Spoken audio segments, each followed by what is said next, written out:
This project came about as a result of me researching a book about the impact of Russian culture on British modernism at the beginning of the 20th century. And while I was researching that book, I worked on the archives of a person called Huntly Carter. And I discovered there was an enormous amount of material relating to this individual who's largely forgotten today. Carter was very important in the early 20th century for introducing the experiments of theatrical practitioners from across Europe, but especially from Soviet Russia to Britain. So people like Stanislavski and Meyerhold. One of the things I was really interested in doing was just finding out what a contemporary theatre company made of Carter's writings. He was a man of mystery in many ways. Nobody knows where he was born, nobody quite knows when he was born, and yet he has left behind articles, books, letters, personal items. So one of the aims of this project was simply to draw attention to this archival material, which is quite little known and is an amazing resource about early 20th century theatre history. Professor Rebecca Beasley brought that archive to me with a challenge, if you will, of saying, well, what can you do with this? What can you do with this theatrically? One of the things that I really loved about the way that Patrick conceived of the play was that he found a way of putting the archival material centre stage. I was particularly drawn to the articles that he wrote for the weekly newspaper, The Sunday Worker. He has lots of instructions in his articles, instructions to actors, to workers, to ordinary people about how they might interpret the experiments of European avant-garde practitioners to create drama, to create theatre about their own lives. Promoting the styles and the forms of theatre which he had seen himself firsthand on visits to what was then a very new Soviet Union. I mean, he has a wonderful column where he talks about going to visit a group of workers, and they put on a Chekhov play for him. And he's kind of horrified by this because he doesn't want them to be performing Chekhov. He wants them to be making drama out of their own lives, not taking over theatre which has been generated in what he thinks of as indeed a kind of middle class or upper class theatre, wherever it's made, whether it's made in Britain or in other countries. He wants it to be out of people's own lives, and especially he wants it to be out of everyday working class experience. This play really tries to just engage with that connection with the past, not as a way of being nostalgic about the past, but just to open up that history which is often smothered, the history of radical culture in Britain, the history of culture which is not the mainstream. I think that is forever having to be uncovered. But what was also happening culturally was that within labour clubs and trade unions around the country, there were these cultural events, and there were people who were doing theatre, not professionally, but with a passion, and they were doing new plays, new political plays. And there was a circuit, and there was an audience, and their audience was fellow working class people who were also interested in and acting for change in the society. I think in terms of his influence, Huntly Carter's influence, that is really at the heart of what Rebecca and I are exploring within this collaboration. I had never heard of him before. Anybody that I know in the theatre had never heard of Huntly Carter. And so you ask why? Why do we not know that name? Why do we know the names of Joan Littlewood and Ewan MacColl and Theatre Workshop and 784 Theatre Company, who came along in the 70s doing working class political theatre? Why do we know those names and not Huntley Carter? I think any academic would be able to think of lots of people that they think should be remembered and were important in the period that they worked in, and now we know very little about. The thing about Carter for me is that he was so prolific and covered so many bases and was published in so many places that you would certainly have been very much aware of him if you were involved in the theatre in the early 20th century. One way we might think about this is that it's not just Carter who's been forgotten, but actually a whole kind of history of theatre, or at least a kind of a potential history of theatre.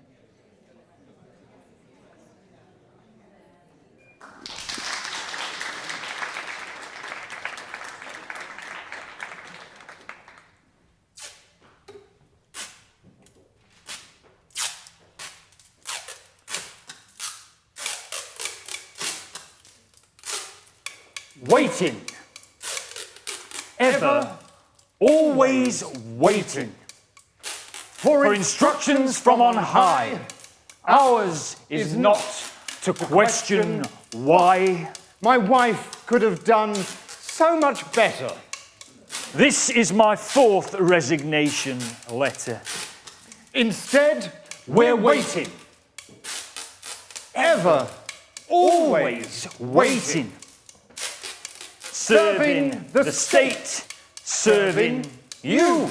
Creating history that's trusted and true. The first in my family the first in my family to break the class ceiling. to not be in medicine or law. So we're waiting. Ever, Always waiting. For the footsteps of authority to sound, to announce our superiors' priorities. For the night shift at the ministry.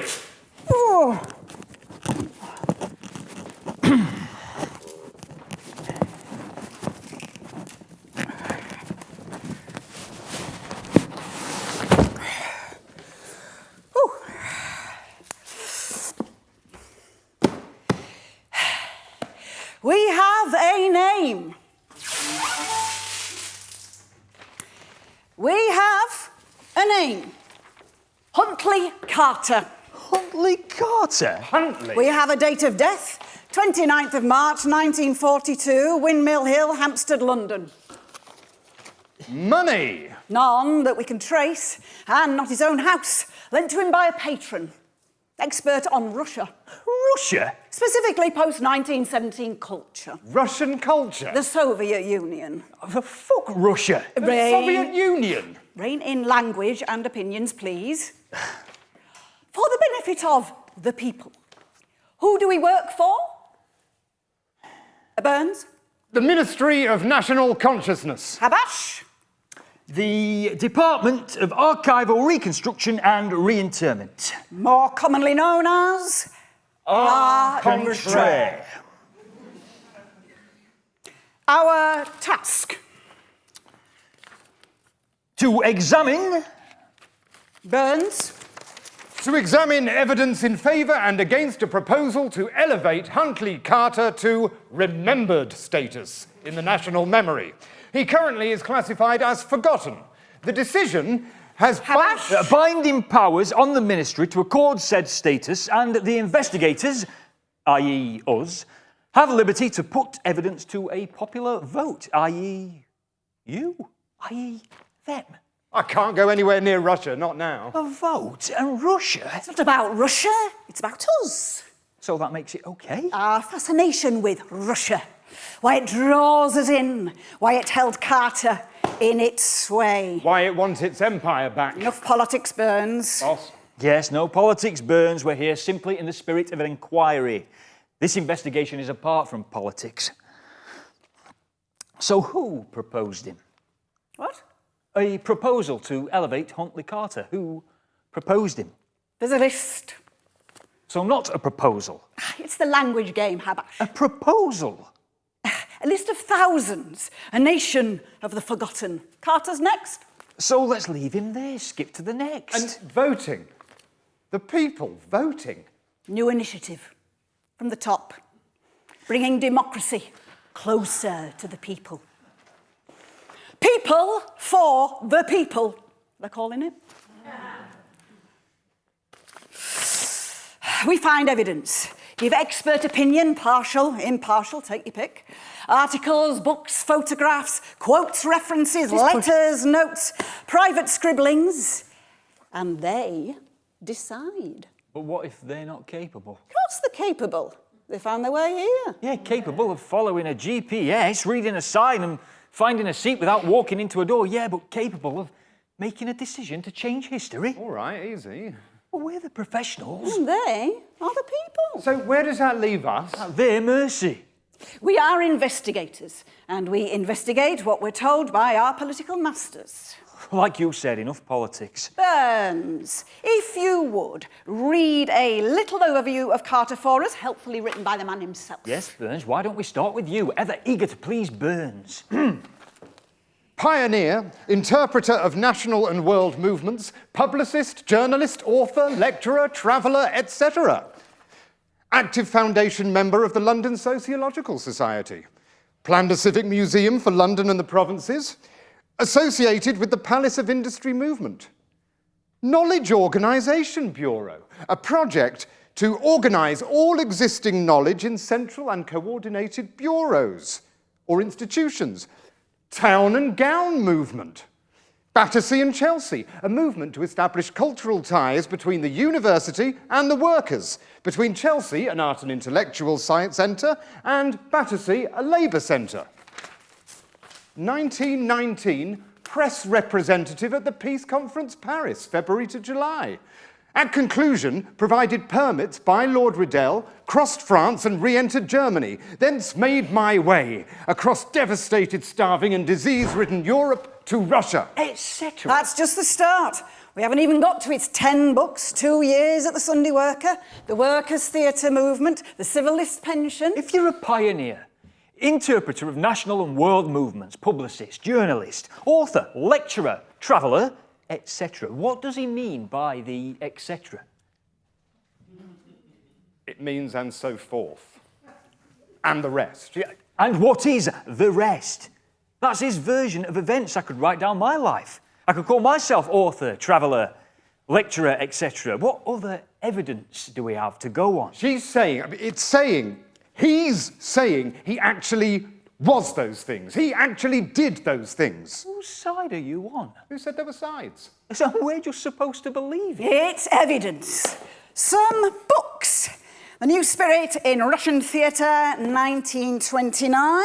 The New Spirit of European Theatre, 1925. The New Theatre and Cinema of Soviet Russia, 1924. You could at least pretend solidarity. A weekly column in the Sunday Worker. The first Labour Sunday paper, 1925 to 27. Etc. There is a case here. There is a body of work to be examined by us. And passed by the people. The Ministry has granted us precisely 1 hour to come to a decision. An hour? To go through all this? It's fast track. It's always fast track. Way behind is one of thousands. How am I supposed to go through The every... 3 Ps, Habash. Prioritise, professionalise, be process-wise. And you've got Burns here to assist you. There will be a vote, Habash. We work as a team. My report has to be watertight. And it starts with a title. Ding, bloody ding. An attempt to bring back a lost theatrical voice of the 20th century. Uber critic. Or the man who knew a lot. Finding out bits of information from untrustworthy sources about a man who died in obscurity. The proto-proletarian, fanning the flames of Russian cultural imperialism in the guise of fascination with all things Soviet Union. King of the Workers' Theatre Movement. General Secretary, I take issue with King. OK. Listen. People for the People has no funding. We're here to make the ministry look like it's engaging. We now have 56 minutes.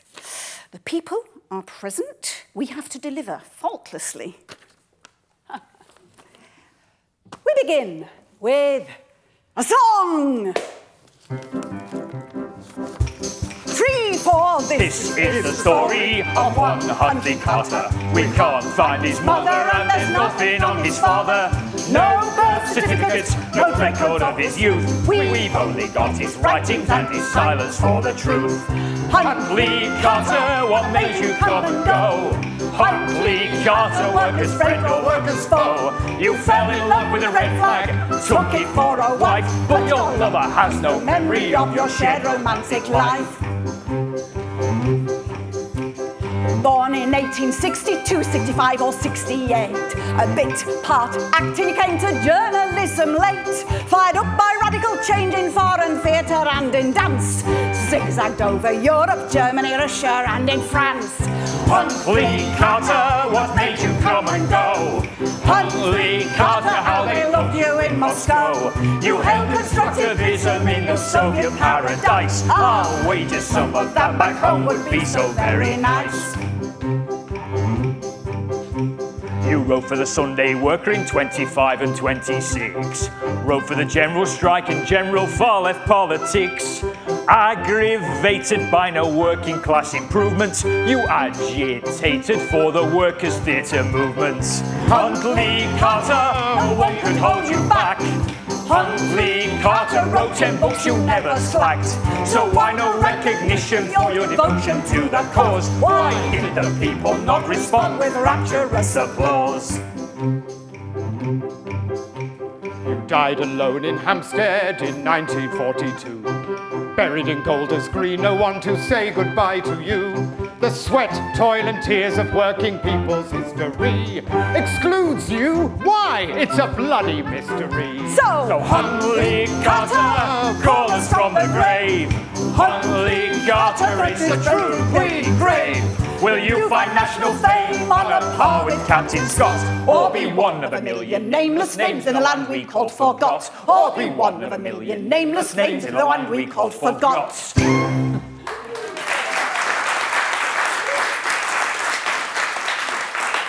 revival of Huntley Carter.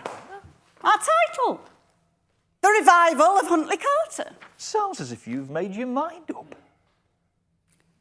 With a question mark. The revival of Huntley Carter? Our evidence. Every single article, letter, book, note he wrote. There's even a ticket to the Ballet Russe, 1936. The Ballet Russe. The Ballet Russe. We start with the evidence. Then we move to the mystery. The body.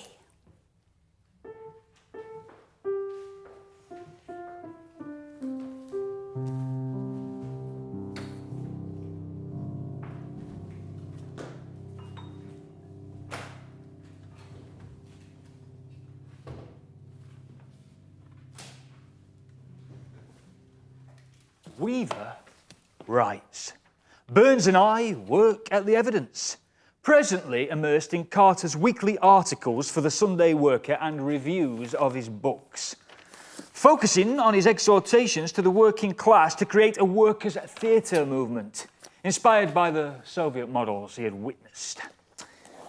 Quote, what workers want then are plays that take into the theatre the things that they are interested in outside.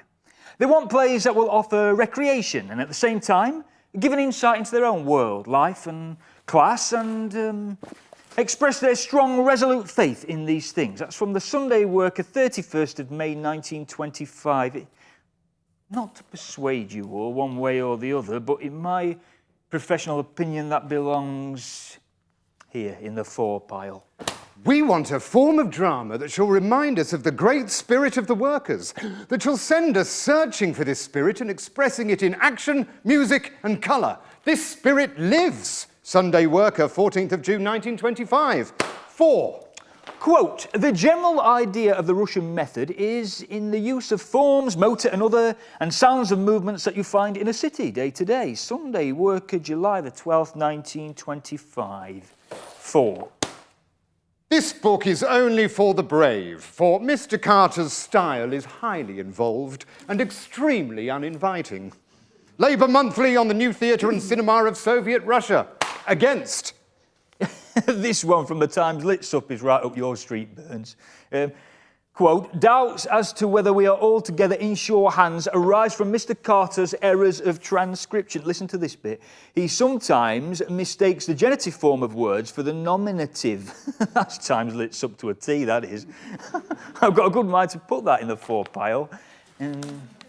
No, against. Carter again. He'd seen a performance of Chekhov's The Proposal in Enfield. Here is a hint to the workers. Play Chekhov faithfully as satire, even pantomime, and you get good proletarian propaganda. Sunday Worker, 13th December 1925. 4. Enfield in December, brave. Great play, The Proposal. What was it Chekhov said? It's, Carter quotes it somewhere. Where is it? Burns, come on, you must have seen it. Ah, here. Everything in my plays shall act. Not only the actor, but the costumes, plates, knives, forks, etc. Etc. Labour Monthly can't make their minds up. This is just 4 months later. What is achieved in the present book is, blah, blah, blah, blah, this bit. It is to be hoped that Huntley Carter and many others will carry out further work. For what is certain is that a workers' theatre has a future before it which will leave the existing capitalist theatre a mocked-at memory of the past, and that the working class and the working class alone can save the theatre. For that puffed-up prediction alone, he should stay forgotten. It's a review, it's not him. It shows he had influence. All the more reason, some overzealous believer making too much of him. The working class alone can save theatre. Most of the bastard middle class can't even afford it these days. 4. Stick to the Sunday Worker. Prioritise, professionalise, be process-wise. 4. Against. 4. 4. 4. Against. How do forks act? What? Your quote of Chekhov's. How do forks act? You're actually asking me that question. I am. It's not literal, is it? I don't know, is it? I don't know. No. So what is it? Why are you asking? Is it a crime? No, look, everything acts. It's not just the actors. It's simple. It's genius. Finito. 4. 4. Against. Against. Why? Because it's Chekhov. What? That quote. I'm saying is that it spurs the imagination. I mean, it's good, yes, but just because, Chekhov said it, wrote it, doesn't that mean you elevate it, give it a credence you wouldn't give to if, say, Carter had written it? Carter quoted it. Well, why are you quoting it? Because it's Chekhov. It's got nothing to do with Chekhov. But Chekhov wrote it, said it. And that's why it grabs you. That's what I'm saying, because it's Chekhov. God, no, look, this pen. If I'm an actor and I'm using it in a play, it's more than a pen. It's a fictional pen. It's not an everyday pen. A quotidian pen. Like I'm giving signals that I'm writing, making notes, but I might not actually be writing, right? Why would you be? So you know that this pen is an extension of me. It's intimately associated with me. I give this pen life. If I ignore it, it becomes a pen again, and it stops having a fictional life. It dies. So I've got to remain conscious of it, hold it differently than in real life, like it's a foreign object. Maybe it's the angle or the fingers I use, or maybe even the hand that I hold it in. It's a conscious choice. Nothing's left to chance. That's what he's saying. That's what Chekhov's saying. And Carter is picking up on it, the whole picture. You can't just have dead things on stage because just being there. They have to act. And that's what he's saying. Questions? I have a question, Habash. Why are you wasting ministry time talking about Chekhov? They might not even know who he is. Leave him, his seagulls, orchards and uncles out of our investigation. We have 41 minutes. remain objective. Objective. There's an interesting word. Are we all objective in this, boss? Are we all keeping the objective in mind, Habash? What have we got so far? More in favour than against. According to your judgment. According to our judgment. Our objective judgment. I would say do not ignore Chekhov. If we can link him to Chekhov, there's a better case for. They're much more likely to vote him up. Carter quoted him. They never met. It's tenuous, in my judgment. Burns is right. Oh, well, if Burns is right, then that's cut and dried then, isn't it? Tell us more about Carter, Habash. He was persistent. How? Driven. He actually visited the Soviet Union. Russia. Russia. Many times. 9. Yes? I wouldn't call that many. He met everyone in the theatre, all of them working to the very edge of what they knew. He befriended Meyerhold.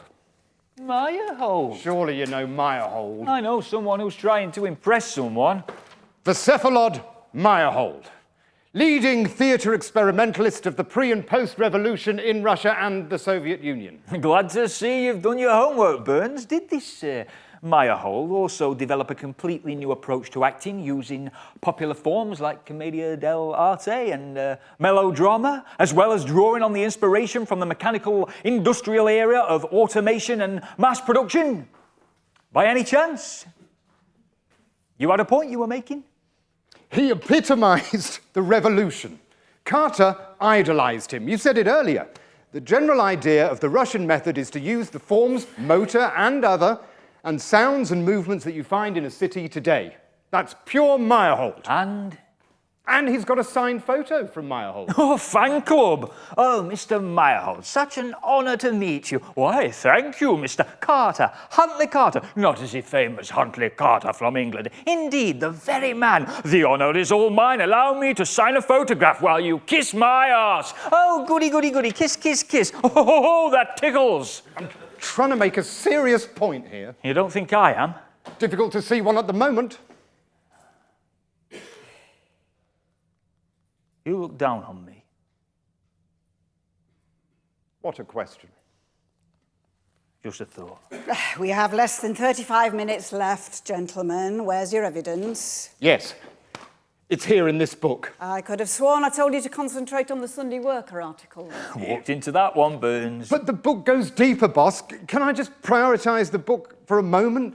Because maybe he actually defined Meyerhold's theatre, Carter, in it better than anyone else.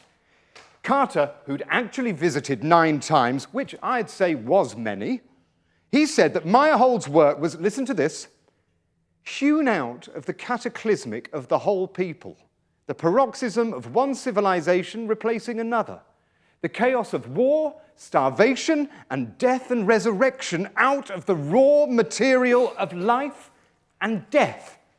Introduction to his 1929... Oh, anyway, it's his words, Carter's words. There's a line, a direct connection there. We're here for Carter to decide on him. That's my point. Not Chekhov or Meyerhold. No, they've already achieved said status. Different routes, of course, and they're in the international section, way above even your league, Weaver. Listen to what you're saying, Habash. Meyerhold is remembered, officially, and Carter nailed him. Hewn out of the cataclysmic of the whole people, the paroxysm of one civilization replacing another, the chaos of war, starvation, and death out of the raw material of life and death. That's beautiful. Your passion, What? your belief. Habash. Oh, go on. It's real, isn't it?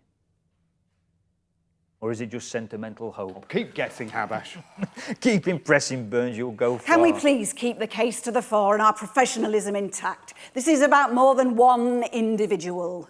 So whose name will be on the reports? Do you have to keep... The senior In investigator. Calibri 24 points. As senior investigator, the name must appear on the report. Alone? It has to be authored. Sorry, clearly misunderstood. I thought it was more than any one individual. I thought you said we were working as a team. We are a That we team. were a team in this together. Your work will be acknowledged. Meyerhold found that out too, didn't he? About being part of a team, about it being more than any one individual. When he was forced out of his theatre. When he was arrested by the NKVD. When he was tortured by Lev Schwarzman, no less, a shockingly cruel man into admitting that he was indeed a Japanese spy, a French spy, and a Trotskyist, even despite a plea to Stalin himself when he was shot with a single bullet to the head and buried in an unmarked grave, and his very name erased from public life for 20 years. Any evidence of Carter corresponding with him then? When he was out of favour? When he was having the soles of his feet repeatedly beaten with a rubber truncheon while being tied to a chair? That's more than being a bit forgetful. What was Huntley doing then? Certainly not playing for Team Meyerhold. Let's see. Oh yes, March 1938, right after they closed Meyerhold's theatre, Carter's letter to his patron. This bit's great on the Moscow show trials. The only truth you'd find was, quote, the verbatim reports in the Moscow papers. I can make connections too, Burns. I don't think I can cope with any more long, informative, psychologically realist speeches. Let's change style then. Carter's 6 principles of acting. His instructions to workers who plan to put on plays, as articulated in the Sunday Worker, June the 21st, 1925. You need... 1. Spontaneity. Movements must not be organised, but free and natural. 2. Life-centeredness. Known as stylisation. Every movement is related to life and reproduces the style of the period to which it belongs. If a machine age like the present... If a machine age like the present... If a machine age like the present... Then the movements must have the machine punch. They must be the free and natural... vertical and rotary movements. To which workers are accustomed by daily contact... Daily contact... Daily contact with machinery. 3. Dramatic. Everything. Acting, dancing, singing must have a dramatic or enlightening effect. 4. Individual expressiveness. Acting must not only be with the hands, but with the whole body, as with acrobatics. 5. Group expressiveness. The player must not only act with his whole body, but with every cooperator. 6. Unity and service. Acting must be united with every other form of expression. Scientific or artistic. In the production... And everything must serve acting. If a piece of machinery or a tool is used, each must act. A hammer, for instance, would slay the capitalist. A hammer, for instance, would slay the capitalist. A hammer, for instance, would slay the capitalist.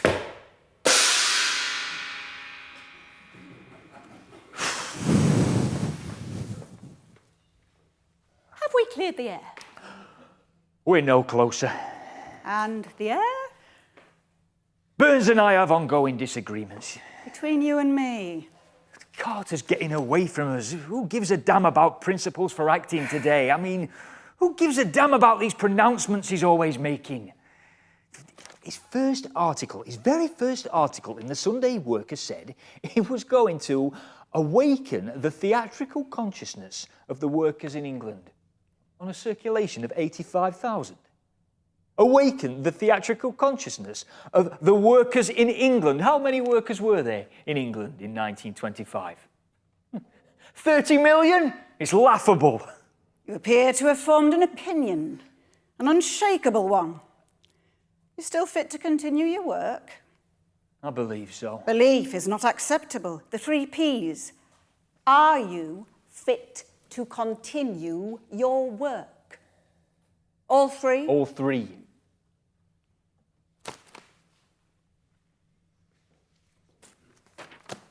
Sometimes it's the absence of evidence that tells a story, isn't it? Boss. So, let's turn to the body.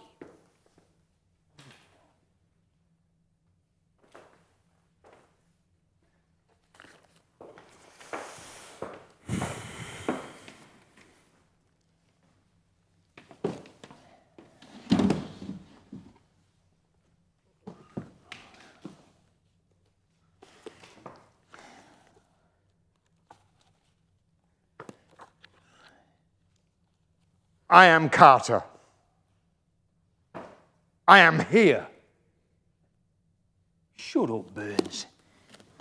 Where am I? Forget it. Come on, where am I? We've got less than 20 minutes. Enough time for this. So put me somewhere. On the Soviet steamer, 1921. First Workers' Theatre Movement meeting. Moscow Theatre Festival, final time, 1937. Strange. No Meyerhold. How about it, Habash? I am Carter. Okay. His studio, Windmill Hill, Hampstead, the night of his death. No way. You asked me, I'm placing you. Hey, come on, this was my idea. I placed him at the 37 festival. Too many other people. Here, he's alone. No one but him and his ghosts. Evidence. Obituary. The Guardian, April 1st, 1942. Carter had been something of a mystery to his acquaintances, and the cause of his death in the studio at Windmill Hill, Hampstead Heath, where he lived alone, is unknown. At an inquest today, a verdict of accidental death was returned. Funeral at Golders Green this day, Wednesday at 12:45 p.m. Died on the 26th of March. Accidental death. Evidence. Obituary. The Times, March 31st, 1942. Found dead at his home in Hampstead on Sunday. Valuable work in studying sociological and cultural movements, in analysing reconstruction in Europe and Russia during the last 25 years. Published 2 books on the theatre. That's factually incorrect. In Soviet Russia, comprehensive surveys compiled with great industry, but sometimes spoiled by clumsy writing. Spoiled by clumsy writing. Don't lose the scent. They don't even agree on the date he kicked it. Guardian says he kicked it on the 26th of March, previous Thursday. Times says found dead at home on Sunday the 29th. So, who do you believe? Burns. Burns. Guardian. Times. Guardian. Guardian. Times. Guardian. Guardian. Times. Times. Guardian. Guardian. Times. Times. Guardian. Guardian. Guardian. Guardian. Guardian. Guardian. Guardian. Times. Guardian. Vote! All those in favour of the Times, Sunday, March 30th, 1942, for the death of Huntley Carter, raise your hands. Guardian or Times? Guardian or Times? Anyone? All those in favour of the Guardian, Thursday, March the 26th, 1942, for the death of Huntley Carter, raise your hands. Oh, my word. I think that's pretty clear. Times, process. Yeah. 0. Guardian. Oh. You have decided on this occasion to believe the Guardian. Thursday, March the 26th, 1942. Right, where were we? The studio. Late night. Why late night? Because it's an accidental death. Why can't that happen in broad daylight? Less mysterious. So you immediately want to create a mystery around this? Well, it is a mystery. I'm after clarity. So daylight brings clarity. Of course. The cold light of day. What I'm saying Is is... don't, whatever you do, make this at night. It's lazy thinking. It's imagining. It's your agenda. You've decided it's right, it's night time, to set up Carter as an isolated old man, alone in death as he was in life. And you can't give up the idea of Moscow in 1937. OK, forget 37. It's March 42. It could be a fresh early spring morning in the sounds of robins and great tits, of a delivery van, of the breeze fluttering in the trees, the swish of daffodils, all emphasising his being a part of something bigger, something in constant renewal, making his own temporary visit on the earth so insignificant. I mean, we're in the middle, not that they know it, of a world war. I mean, just 2 months before there was the Wannsee Conference. They were murdering Jews, Romani, communists, mentally ill people, intellectuals by the thousands. They were just about to turn the gas on in Auschwitz. And you want to set this up as one heroic man dying in the light of the moon? A Cassandra of the New Age, clutching his papers, grasping for the door, fighting for air as his body gives out. Is that what you're after? Carter called this kind of speech, and I quote, "stuff to split the jugular and make the skull collapse. Psychologically driven, emphasising the role of the individual, irrelevant to the realities of the working class struggle. Well performed by the actor, but an unfortunate strain of indulgence, and in doing so, completely losing connection with the audience."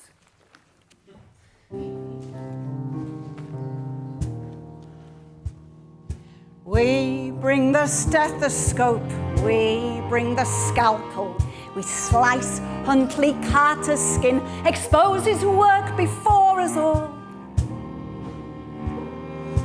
What can the body tell that the books and letters hide? How can the breath and blood running help you to decide? The pulse that questions whether Carter matters. If we don't find out what's in his heart, our future lies in tatters.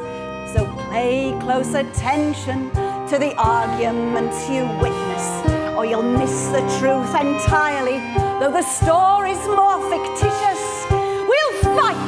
We'll fight all the way to our conclusion.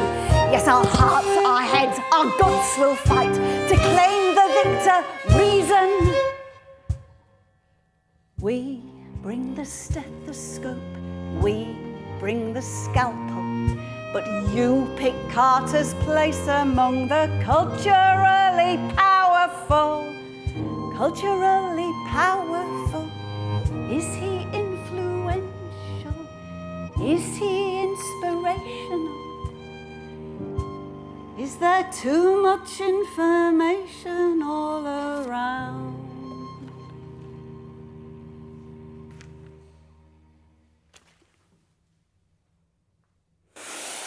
We play out a nighttime scenario. Thank you. Clear bias. Followed by a daytime scenario. Thank you. It is night. Carter enters from the hallway. He's been out for a walk. He's breathless. For the record, I disagree with everything so far. We can't even identify the location on Google Maps. I mean, do we even know he had a hallway? We're interested in the body. Continue. He's breathless. He appears troubled. There's a letter he picks up from the table. He takes it out of the envelope and reads, mouthing the words. Oh, my life. He speaks. My work. My legacy. You are taking the piss. Restart the scene. Why does your word always have to be the last? Do you want another song? Restart the scene. He enters, breathless. Breathless. Do we want music? Will you, just for one?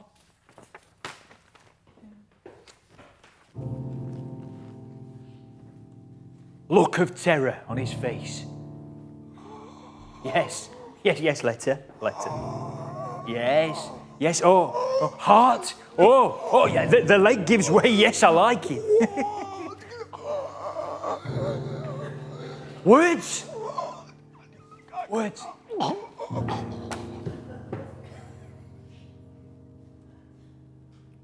Okay. One version. But what does it tell us? That our colleague has been hiding lights under bushels. Nothing. Carter would have despised it. In touch with Carter now, are you? Divination now, is it? This is evidence. But we're working on the body as per your instructions. And you have to base your work on evidence. The style that Carter would have chosen. Melodrama. Not this pale imitation. The true form. Melodrama. I quote, Sunday Worker, 28th of June, 1925. It is the oldest and most adaptable framework in the world. It underlies the Greek tragedies, Moliere's satires, Shakespeare's plays, melodrama. Burns had no final monologue. True melodrama demands that. No hero crushing the villain. True melodrama gives us a villain. The only villain is his own sense of failure. It's Burns' narcissism, pure and simple, is all we see. It has to be believable. It has to be true. How was that not true, that performance? True to who Carter was. Oh, that truth, your truth. I don't have a truth. But you have a story. A story. And what Burns just did didn't fit. We are tasked with imagining different scenarios, not just the best acted ones. Imagining? You just said it was evidence we needed. Yes, evidence, reason and imagination. So this is where it gets partial. I warned them, I warned you, it would get partial. We want Carter on his own terms. Come back to his 6 principles. 1, spontaneous. That was spontaneous. 2, life-centeredness. That was full 3, of life. dramatic. 4, individual expressiveness. 5, group expressiveness. There's only one of it. 6, unity and service, i.e. it's not about you. But it always was about him, wasn't it? Did you ever actually see him working with other people? And take your 6 principles, where have they gone? Who else has taken those and idea-generated something new? Does anyone today look back and say it started with Huntley Carter's 6 principles? He enters. The dialectic of his class privilege struggling against his pronounced political views. It weighs down upon his 72 or 75 or 80-year-old body. He has espoused the cause of the workers' power and its embodiment in the Soviet Union for over 20 years. Yet no one in this moment is in solidarity with him, except an eccentric ex-Liberal Party MP from whom he rents his studio, Joseph King, his one friend who has supported him. His 2 years at the Sunday Worker, nothing. His 3 books on Russian, Soviet and European theatre, nothing. His many trips to the Soviet Union, his countless letters and articles, his lantern lectures to labour clubs. At this time, he only remembers the questionnaire from the 1936 Moscow Theatre Festival. The feedback form, word for word. 1. What do you think of the idea of organising festivals of Soviet art for foreign visitors? 2. What is your opinion of the 1936 festival programme? 3. Which theatres and which performances did you like best? 4. What do you consider to be the chief difference between the Soviet theatre and the theatre in other countries? 5. Are you connected with the theatre, and if so, what exactly is the nature of your work? 6. What are your wishes regarding the 1937 festival? Please write your name and address in order that we can send you particulars of the 1937 festival. I went in 37. I did. But where was Meyerhold? I didn't dare ask why he wasn't being shown. I didn't ask. I could have done. I knew them all well enough. Where is he now, my friend? Where's that photo? I never wrote. I've heard nothing from any of them. Meyerhold? Mikkels? Tyrov? Babel? We had the opportunity in 26. The general strike. Workers sold out by McDonnell, by the TUC. Revolution betrayed. Stalin pact with Hitler. Where did that leave us? Hitler now winning all over Europe. Stories of mass murder I can't believe.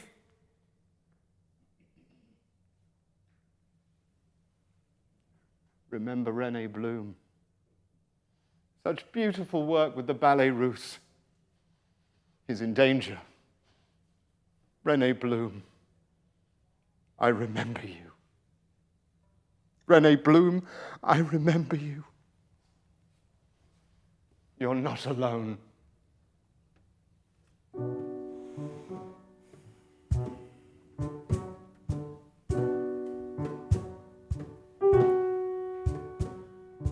Oh, dear death, are you near enough to hear me? Oh, dear death, do I fear you or you fear me? The old tales tell that your hands are cold, but I feel only warmth in your embrace. Death, you have such grace. Oh, dear death, is there a hand that bears the knife?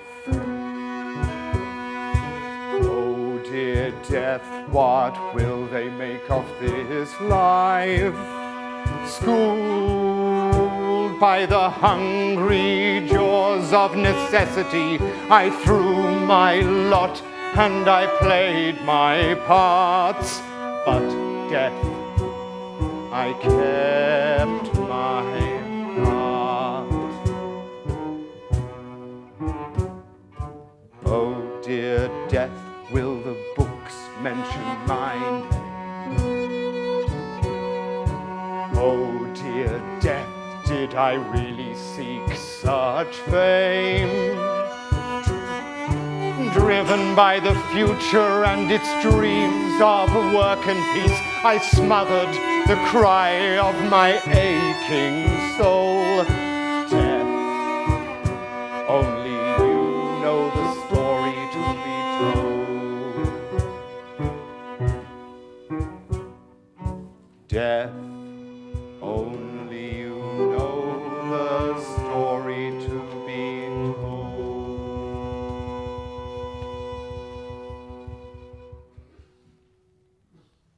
Now that was melodrama. That was Meyerhold. He had the movement, the monologue. Death as villain, death as hero. I don't know what the fuck he was on about, but he lasered it. Burns, you really have got talent. I shouldn't need to explain. No, but we need to draw conclusions. What have we learned? What's your point? I propose... I'm waiting for his answer. Well, it's Not from you. How can we show the social, historical and cultural forces at play at any one time? How can we embody the dialectics of class and wealth in a process that lasts seconds? How do we place Carter in a context of the society he actually lived in and the society he wished for? The exam starts now. Oh, fuck off. Seriously, Habash, fuck off! That's the first time I've ever heard you swear. It's not only about him. It's about his influence, his legacy, who acknowledges him. You were both touching on that. So let's get back to the facts. Start with the obvious. Theatre workshop, Joan Littlewood, Ewan McCall. Habash, inform us. 1936, genuine political working class theatre. Educating themselves in the modern movements of the day, writing new plays, drawing on popular forms, drawing large audiences. Littlewood eventually took over the Theatre Royal Stratford East, London, and made Oh, What a Lovely War, amongst many other things. Many other things. And did they acknowledge Carter? Not to my knowledge. Not to my knowledge. Not to my knowledge, so that's a clear no. Oh. There is no one from that time who went on to make anything significant who acknowledged him. He's mentioned in passing in a few books, all written in the last 40-odd years. The trail runs dry.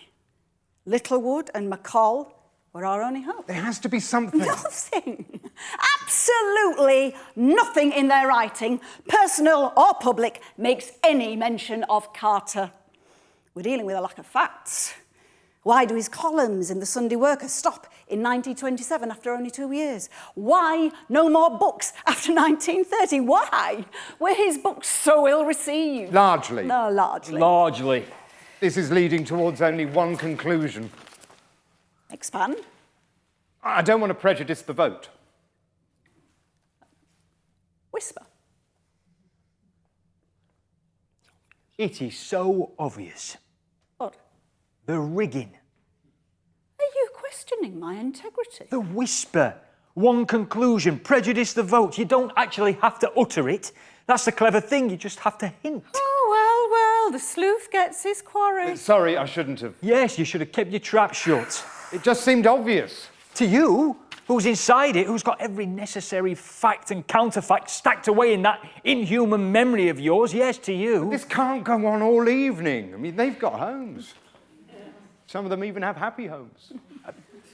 So you'll just let the process slide a bit, just give it a nudge, It just came out, that's all. Yeah, it never just comes out. Colleagues. And you could have stamped on it there and then. Can we just cut the histrionics? Oh, there you go, now I'm overreacting and it's history on. All right!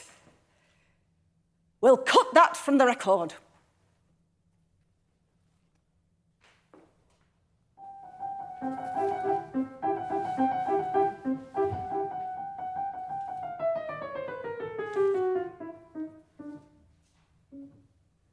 Largely. Largely.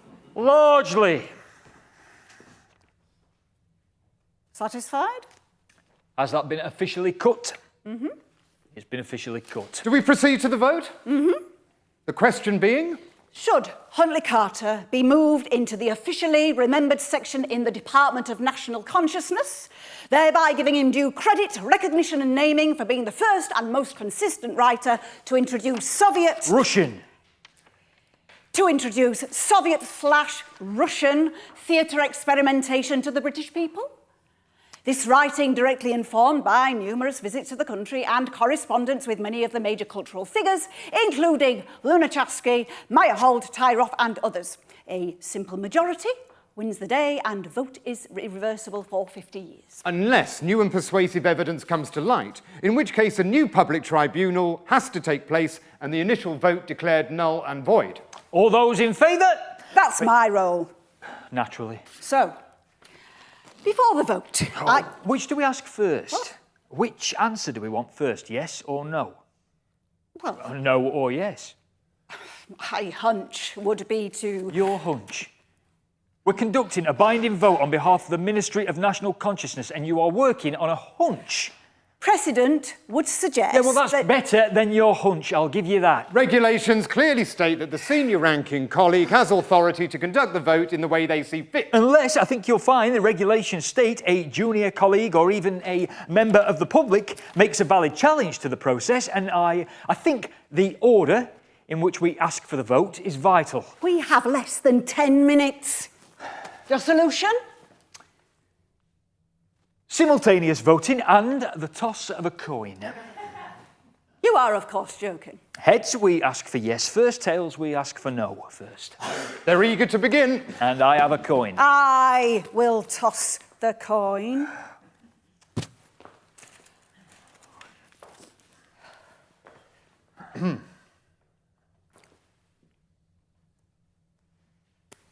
Heads. Yes first. Oh, we didn't confirm. Should confirm transparency.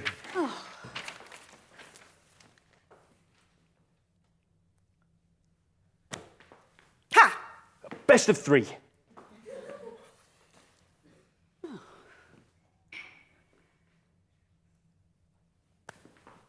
Tails.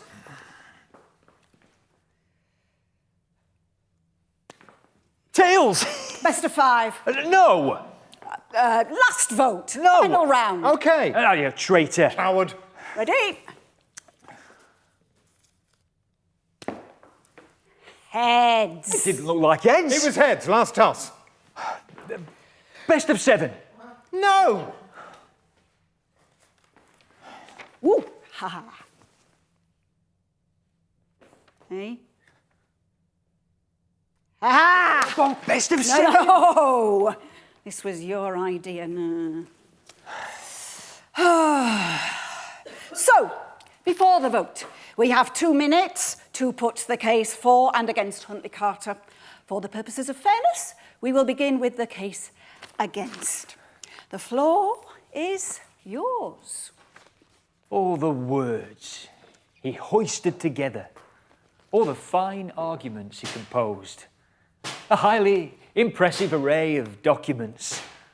But why should we remember the writings of a bombast?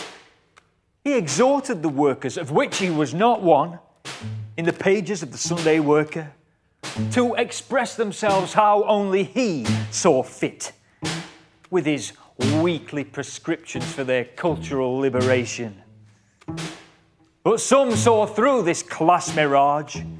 Give me Celtic versus Rangers over yodeling cries for bread, says one. His books, praised by a few, ignored or damned by many. And how his mind hardened as his friends died at Stalin's hand.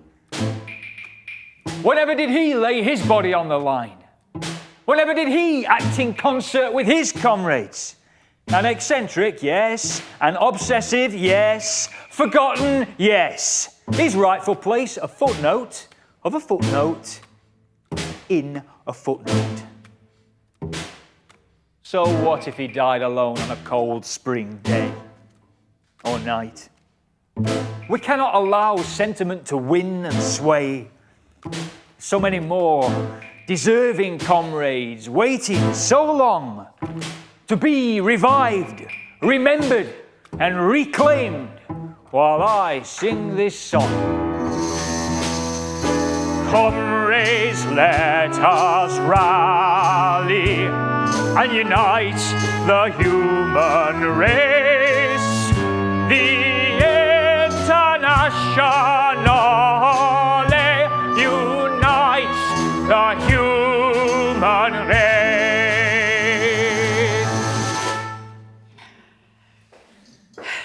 And the case for. No music, thanks. Who obeyed the call for curiosity? Who wove the thread of culture over Europe back to England? Who travelled not once, not twice, not 3 times, but 9 times to Russia and the Soviet Union to meet and talk with cultural experimentalists? Huntley Carter. Who corresponded with people over years asking simple questions about their practice? For example, a letter to the Menagerie Theatre, 1927. 1. Which theatres are doing progressive work? 2. Which progressive theatres are receiving protection and subsidy from the government? 3. Is the Menagerie Theatre protected and subsidised by the government? 4. Is it true to say that the government takes an important interest in the best forms of entertainment and does not suppress them? 5. What is the attitude of workers towards progressive productions like those of the Menagerie Theatre? Who else was asking such questions consistently and corresponding so fully with such a wide range of artists and making more than just one fleeting visit? Who else synthesized this experience and knowledge into books and articles with specifically a working class audience in mind over a period of 2 decades? Who else must have inspired workers, radical theatre makers, and readers to create their own theatre for their lives? He may have been a bombast. He may have been an individualist. But our web of homegrown radical cultural thinkers is thin. What if he had never written those 4 books? Never written 2 years of columns to a circulation of 85,000? He was read. He was reviewed. He lived. Let Carter be a foundation, even if that foundation needs support, repair, renewal. Let the name of Huntley Carter feature alongside Ewan MacColl, Joan Littlewood, and others we've yet to notice or name. They may not have acknowledged him, but we, you, can.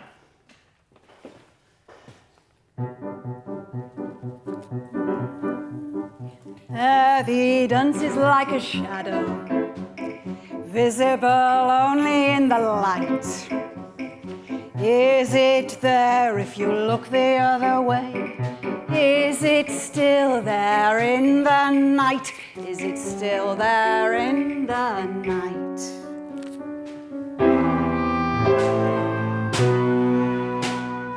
Evidence is conjured like a trick. You have to trust the magic mouth, out of which springs words like rabbits. Ask me how, I cannot tell. Ask me how, I cannot tell.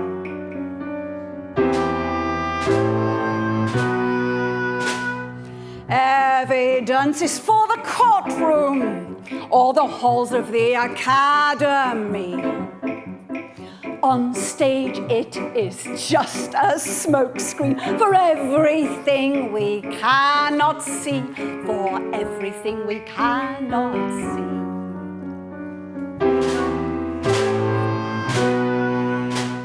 And everything we look away from is always here within our midst, always waiting to surprise us. The evidence we always miss, the evidence we always miss.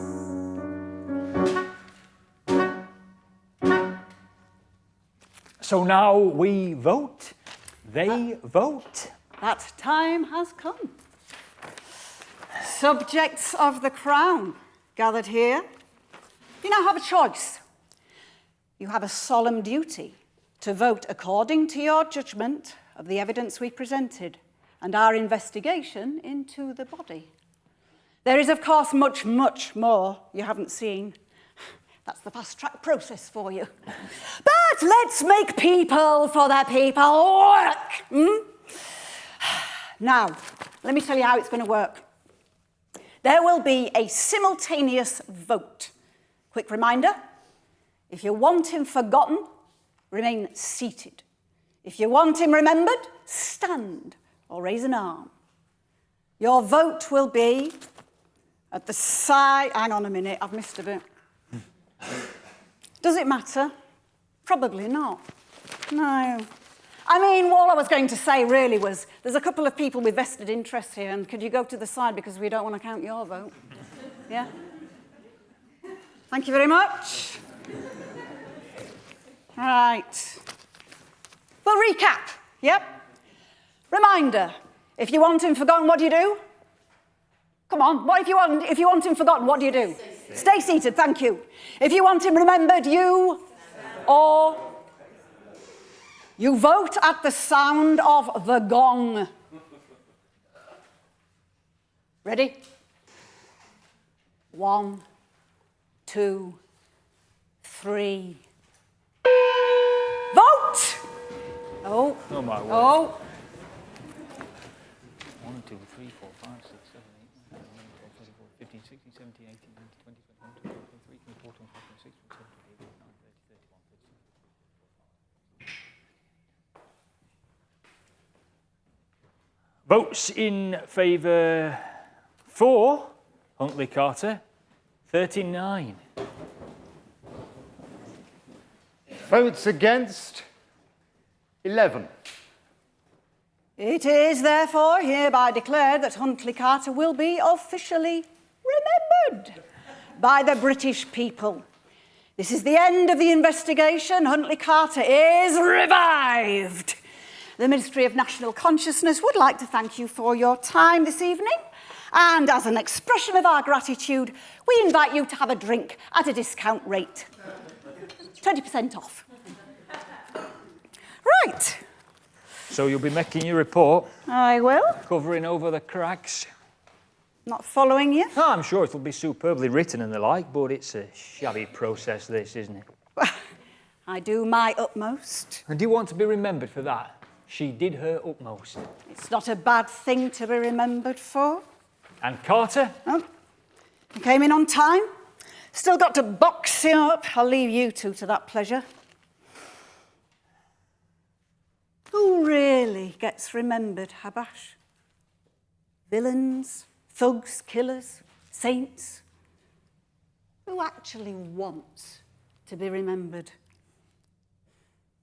Melodrama. Selfless hero always putting their life on the line for others. There's your clue. Is that your final monologue? Night.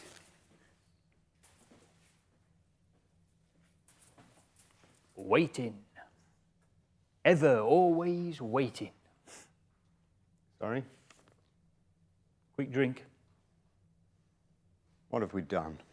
More tomorrow. I forgot to mention What? so much. If only, Burns. I regard the theatre as something more than a centre of idle amusement. To me, it is an instrument for projecting the human soul into space in such a way that all who see it are initiated into its eternal truths. Oh, please, Burns, I can't take any more quotes. The best few sentences he wrote. The best. Well, why didn't you bring it up? Too beautiful, too painful. You really are too sensitive for this world. For your world, maybe. Actually, I'm wondering if it's you who look down on me. Your words. Just a thought. Oh, I look up to everyone, Burns. I keep thinking about the ticket. Ticket? The Ballet Russe, 1936. The bloody Ballet Russe. See, they were the Monte Carlo lot. Why did he keep it? That particular ticket stub. And the newspaper listing. He's a hoarder. Maybe, but that one ticket in his scrapbook. The ticket feels like evidence for another Carter. I'm really hungry. 4 names associated with that ticket. Carter, who saw it. Oswald Stoll, who promoted it. Michel Fokine, who choreographed it. And René Blum, who directed it. All died in 1942. Blum was the last, in Auschwitz. Like I said, I could murder a pizza right now. Yeah, I'll clear up. It's just when my stomach calls, I have to obey. Go. I'll follow you soon enough.